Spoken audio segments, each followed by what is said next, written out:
Office का प्यार। छोटे शहर से बड़े शहर में आकर नौकरी करते हुए आज देव को 4 साल हो गए थे। इन 4 सालों में देव ने कठिन परिश्रम से वह सब पाया था जिसके आजकल लड़के सपने देखते हैं।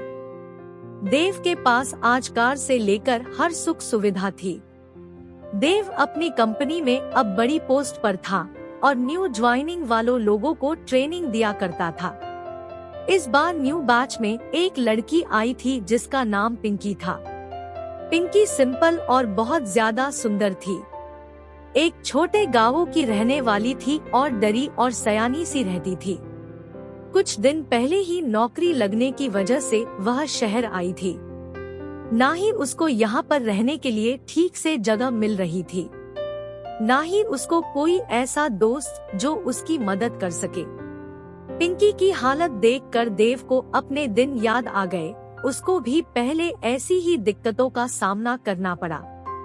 देव ने पिंकी से दोस्ती कर ली और उसको रहने के लिए एक अच्छा से अपार्टमेंट अपने घर के पास ही दिला दिया। एक दिन शाम को देव पिंकी से मिलने गया और उसको यह समझा दिया वह जब चाहे उसकी मदद कर देगा और धीरे धीरे पिंकी भी शहर और नौकरी को समझनी थी। बहुत वक्त जब बीत गया तब पिंकी से देव को प्यार हो गया और देव ने अपने प्यार का इजहार पिंकी से कर दिया। पर पिंकी ने यह करके माना कर दिया कि वह तो देव को बस अपना दोस्त समझती है और कुछ नहीं। देव को इस बात का बहुत बुरा लगा और कुछ दिनों में देव ने अपनी कंपनी और शहर बदल लिया। देव के जाने के बाद पिंकी को यह महसूस हुआ कि वह भी देव से प्यार करती है। देव के जाने के बाद पिंकी को इस बात का भी एहसास हो गया था कि देव की वजह से ही उसको ऑफिस के काम में इतनी आसानी हो रही थी। जब पिंकी ने देव को कॉल किया तो पता चला उसका नंबर बंद आ रहा है।